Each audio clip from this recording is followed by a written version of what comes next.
Hello and welcome to Industry Spotlight with Creative First. Our guest today is Shailesh Kapoor, Chief Executive Officer, Ormax Media Private Limited. Shailesh, welcome to this discussion. Thank you. Thank you so much. My pleasure. You've been at the forefront of using audience insights to guide the Indian media industry. How have you seen the role of data evolve in decision making over the past decade? I think it's been slow but progressive evolution. When we started in 2008, the television industry was using a lot of data because ratings is something that kind of forms the currency for that industry. But as far as the film industry is concerned, there was almost no usage of data of any form. It was essentially entirely driven by gut and personality. Cults in a way of directors, bigger stars. So I think there the progress has been gradual and progressive, as I said, because we have seen people convert from saying like, "Who cares about all this, and why will I ever research anything?" to actually saying that I need to do it for every film that I'm making. So it's been an ongoing process. We've done it, I think, for Hindi a lot more than South, where we started a little late, last 3, 4 years. I think South is difficult to crack compared to Hindi because slightly more traditional market as well. But it's an ongoing process. I think compared to what happens in the West, I think India is still a few steps behind in terms of understanding the power of data and analytics. But hopefully we're getting there as we go along. And the OTT platforms are far more savvy because they have global parentage, quite a few of them. So that's where it's been easier as well. Thank you so much for being a contributor to the Economic Contribution Report by the Motion Picture Association. What findings stood out to you the most in terms of the industry's growth or missed opportunities? I think the missed opportunity is largely in the theatrical sector, where we have not been able to grow the box office over the last few years. And even the report shows that stagnancy in the Indian box office in the last 2 to 3 years, 5 years. The number of people going to theaters in India is a small fraction of India's population, and that like 10-15% of India's population goes to theater in a year, even once a year. So that is a number which has not gone up, and that reflects in the stagnancy in the box office data, and the footfalls data, and all the various metrics that the report captures. And if you in the report, there are a lot of opinions of a lot of industry leaders. And while there seems to be an opportunity that even overseas box office could grow with time, which a lot of people have pointed out in the report, I think fundamentally we have to get more Indians to go to theaters, and that is something which requires structural changes. I mean, a lot of people point to number of screens, but I think the report correctly highlights at a couple of places that ticket prices and not necessarily just the number of screens could be the way to solve or unlock a new audience base for theatrical in India. I think apart from that, the rise of digital uh, connectivity and ecosystem from a content perspective has been something which has been a positive over the last 4 or 5 years since the pandemic, and that continues to that does reflect in the report. I think in a way that's accurate and quite indicative of how that sector is likely to go ahead. But theatrical is where I think the challenges are, and we hope that some directional solutions can emerge at an industry level in that particular domain. In your view, how can such data be used more effectively by stakeholders, especially policymakers? See, that's a tricky one because there are certain aspects which uh, it may be argued that it's best policymakers don't get into. Now, for example, if you look at ticket pricing, which is a key aspect of the theatrical sector, now you could argue that it should be a free market, and the audience should be able to, from a demand supply perspective, decide the price. Yet we see in some states that in the South in particular, there are caps of ticket prices and which have helped the industry as well. So I'm a little conflicted on this, to be honest. So, but as an example of how much the policymakers should get into, but like if by policymakers you also mean stakeholders or decision makers in the corporate industry, then that of course, and the more the data, the stronger is your decision making. But as far as the policymakers in the government and the ministry and the bureaucracy are concerned, I think it's good to have information to inform you, but which areas to get into and which areas to stay out of is something which I think is a matter of debate. The INB ministry has been fairly directly involved in television in various ways, whether it is through pricing or through ratings control or having an opinion on the ratings ecosystem. And of late, there has been some involvement in streaming as well. As we speak, in July last week, some apps were banned by the government. So I think there is personally, I would not like to see too much interference and let the market decide.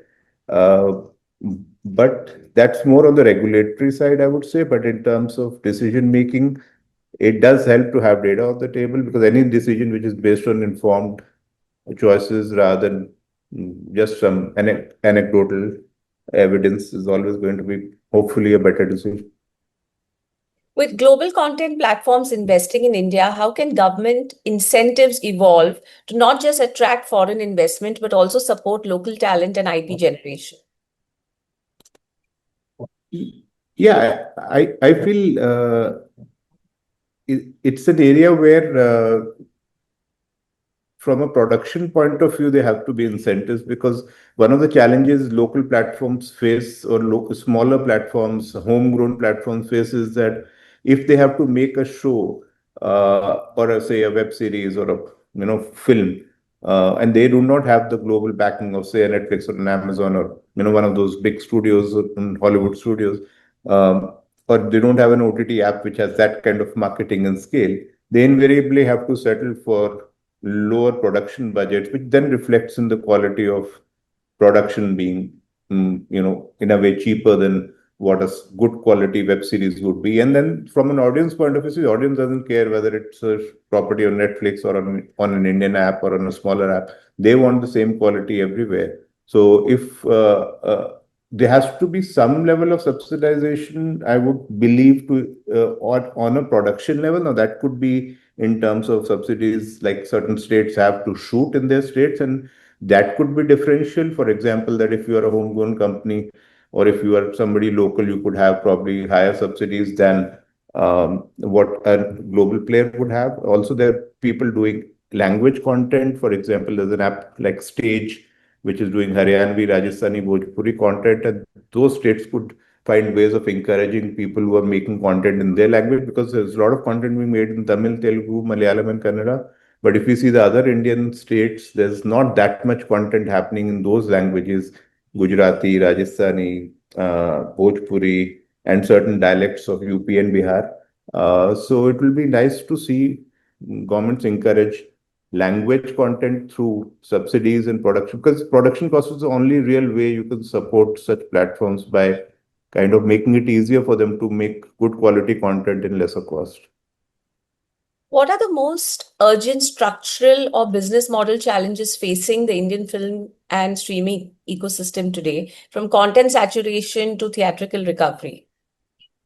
Yeah, so I think the answer is different for the two sectors. So if we speak about streaming first, in the streaming category, there's been a saturation in the number of paid subscriptions in the last 1 or 2 years in India, because when the pandemic was going on, a lot of people subscribed to various apps.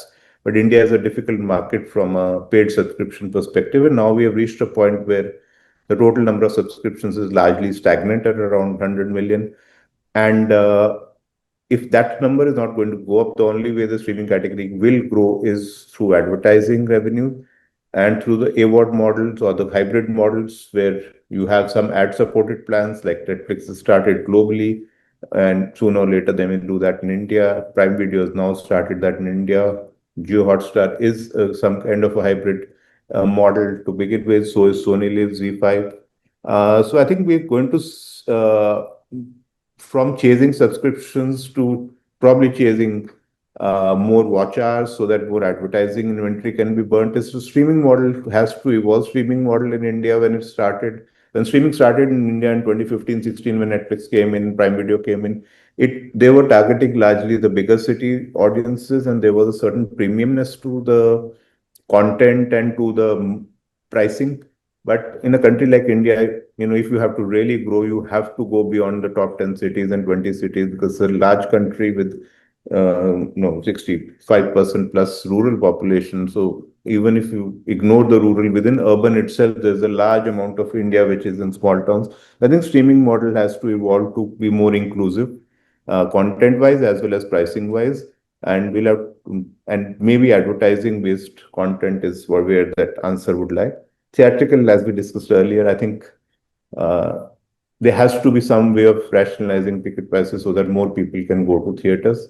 The solution is not really going to come in the form of opening more theaters, because if people are not willing to go to theaters, then even if we have more theaters, the occupancy is low at 20%, 25%. So at such low occupancies, more theaters will not really be a solution. I think more than content, I think the bigger idea or the bigger value that can be unlocked is, and we have seen that with many films recently.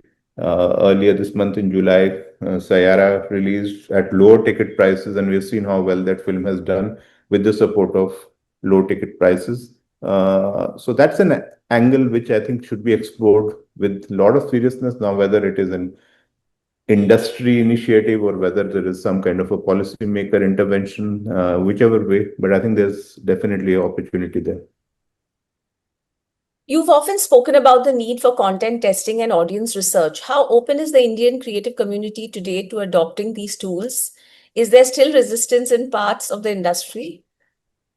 Yes, to some extent there is resistance, but I think what has really helped is that, because when the global players came to India, like say an Amazon or a Disney Plus Hotstar before it became Geo Hotstar and Netflix, see a lot of these global players bring their own processes with them, and if they are testing content in a certain way in the US, for example, or in other markets, it becomes a mandate for them in India as well.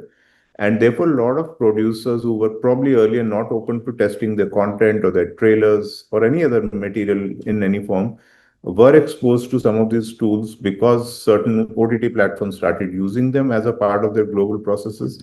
And the more people have got exposed to it, I think the more openness they have to it, because they can see that the general opinion is that these kind of tools will interfere in creativity, but once you start using them, you realize that they're actually complementing and adding on to the creative process rather than interfering with it. And that's where then the mindset changes. So off late, it's been in the Hindi market, I would say most people have been exposed to it through some testing work or the other, either for OTT or for theatrical.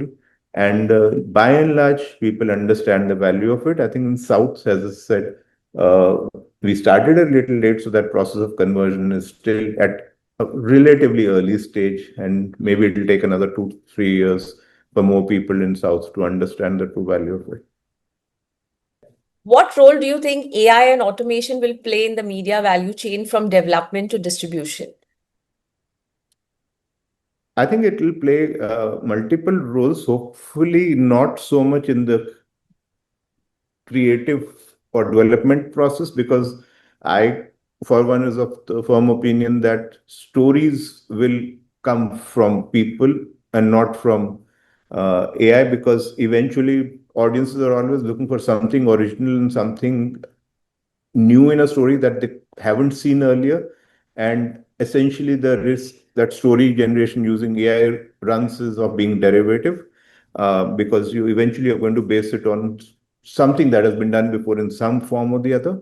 But I think where it could really make a difference, I think this is already happening to whatever extent I know about it, is areas like VFX, areas like optimization of budgets, of production timelines and stuff like that. In a lot of dubbing, subtitling work would eventually be handled through AI, and you may not need that kind of human intervention in terms of time as well as cost and equipment to handle. So a lot of the what one can call pre-production, post-production processes, and even the production processes, which are not really linked to the creative side of the business, but more to the technical side of the business.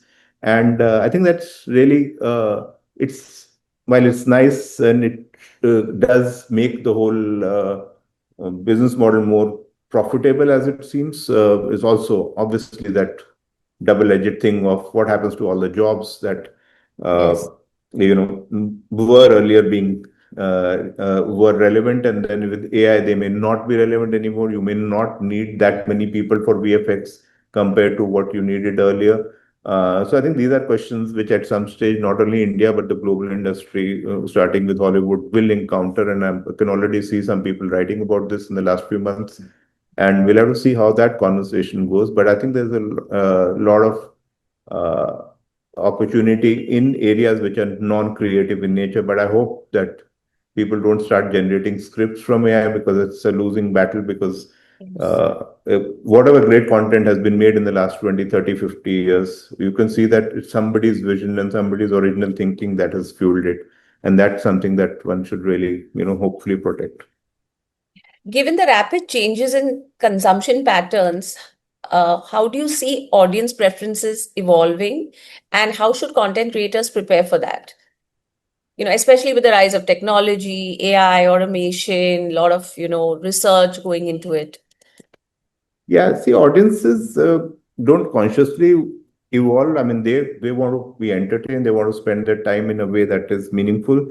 The more content that comes in front of them, they will have more choices. So I think the biggest change in the last 5 to 6 years, and maybe the last 10 years, has been that the number of choices available has gone up dramatically. And because there are more choices, there's more clutter, and then a lot of out of 100 things that are exposed to me, 95 are likely to not stand out at all. I think the challenge for anybody who's in the business of either creating or distributing content is to be able to create something or market something in a way that it stands out. And one of the tricky areas in this regard is that a lot of people who are making content or who are running platforms or studios tend to look at what has worked, and then kind of replicate that as some kind of a formula. But time and again we have seen that audiences actually don't want to go in a predictable formulaic way. They're always looking for something which is new and unseen before. So if till last month there was a narrative that only action films are working, and then a romantic film like Sayara comes and does very well, and now everybody is like, okay, romantic films also will work. So I think these are all losing battles. People who are creating content, I think for them the first thought should be that can we give audience something that they have not seen before, something which is disruptive, something which can stand out in the clutter, rather than trying to do more of what has already worked. And I think that's a fundamental fallacy that at times we see people committing in their choice of content and their understanding of the audience. Thank you so much for sharing your insights with us, Shailesh. We look forward to many more such conversations. I'm sure, the audience would learn a lot from this discussion today. Thank you. It was really good.